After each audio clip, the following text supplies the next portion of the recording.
as well as George Charamba is far from being over, as Temba Mliswa continues to produce long articles substantiating the earlier claims made that George Charamba should be investigated, accusing George Charamba of working with retired General Chiwenga on his X account. Now, I have said people should be very careful when you are looking at an individual like Temba Mliswa.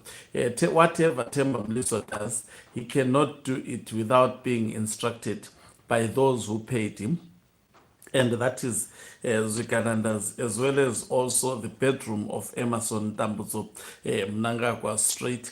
Now, you would remember towards the demonstration, there were government letters circulating, and these government letters purportedly being letters that were written by retired General Chiwenga, distancing himself from the protest that were planned. And George Charamba came to say abuse of government stationery. Kindly note that the message below, however well-intentioned, has been pasted on government stationery without knowledge. Let me read. Without knowledge, involvement, or sanction of the Department of Presidential Communications, to which the original stationery belongs.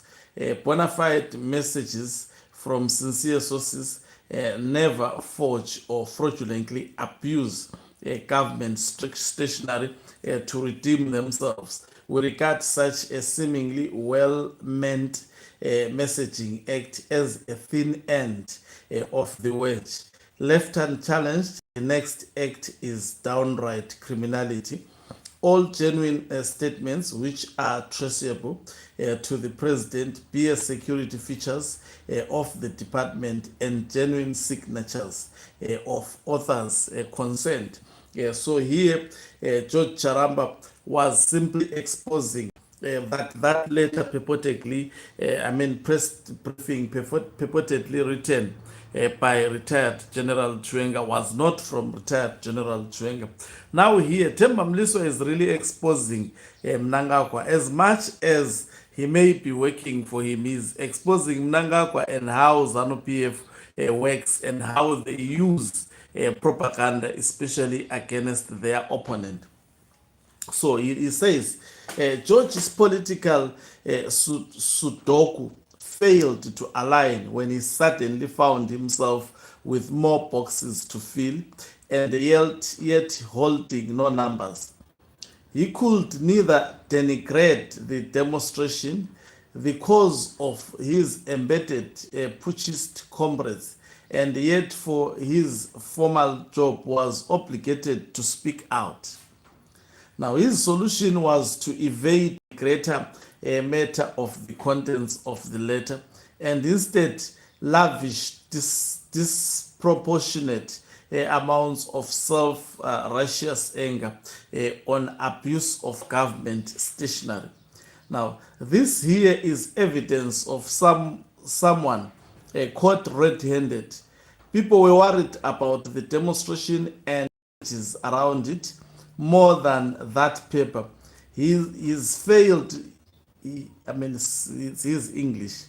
His failure to leverage on this ended up as a sanctioning of the demonstration.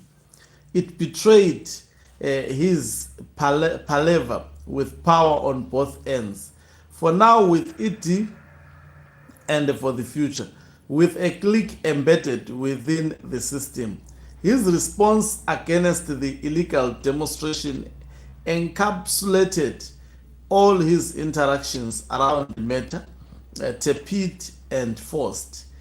In a context where it was clear a plan was underway to subvert a duly elected president, he was comfortable allowing free rein to a dangerous inference that he supported the demonstration while stampeding against government stationery. So, by George Charamba actually saying, no, this statement is not coming from the presidency. Remember, if the presidency is not a one-man show, the presidency consists of two deputy presidents.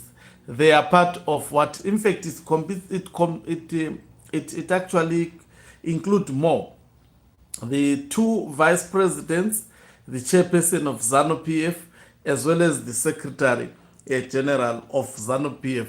Unfortunately, I don't know whether they have deputy secretary generals. If they had, all of these individuals would be considered part of the presidium.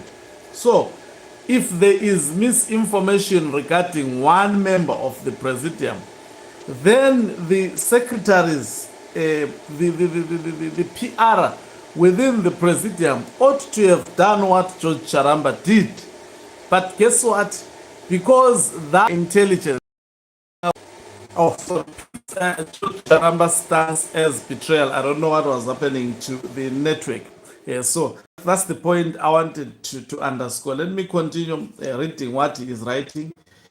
It behooved him not to take advantage of the dubious letter to stamp opposition against the demonstration. So he's saying he should have allowed that letter and used that fake letter demonstration, instead hiding in the inane task of raging against the secondary matter.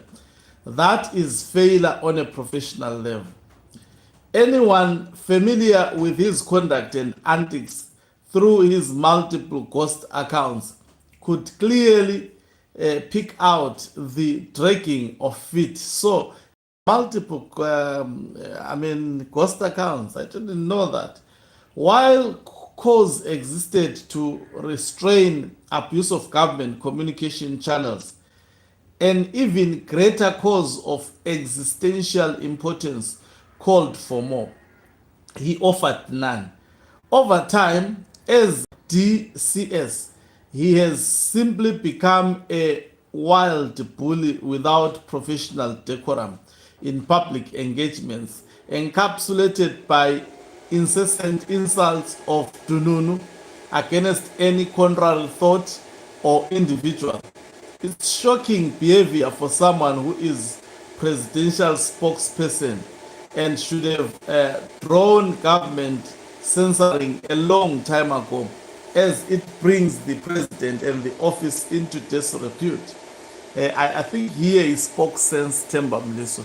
George Charamba, his actions of creating ghost accounts, especially as Jamwanda, if you look at the content that he is writing, he is indeed putting that office at disrepute. As much as also Temba Mliswa stated here, as an ally of the very same president, is also putting Emerson Mnangagwa at disrepute and exposing the tools of evil that they use, especially to attack members of the opposition.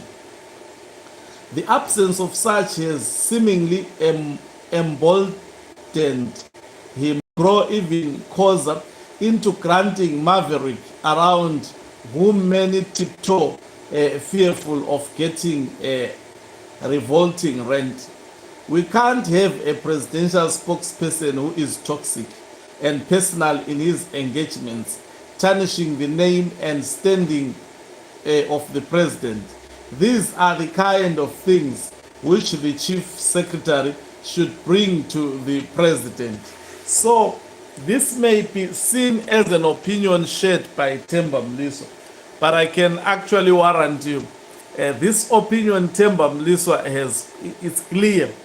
If Temba Mliswa has been bought by Zikanandas, and equally so by Emerson Mnangagwa, to do what he is doing, definitely knives are out for George Charamba. It has become so clear and clearer. He is suspected of aligning himself with retired General Chiwenga. I'll be sharing more stories, especially regarding the purging of those who show signs of aligning themselves with retired General Chiwenga. Thank you very much for watching us. If you are watching us for the very first time, please do remember to press the red or black subscribe button so that next time when we beam live, you become the very first one to watch us. Let me live and love you.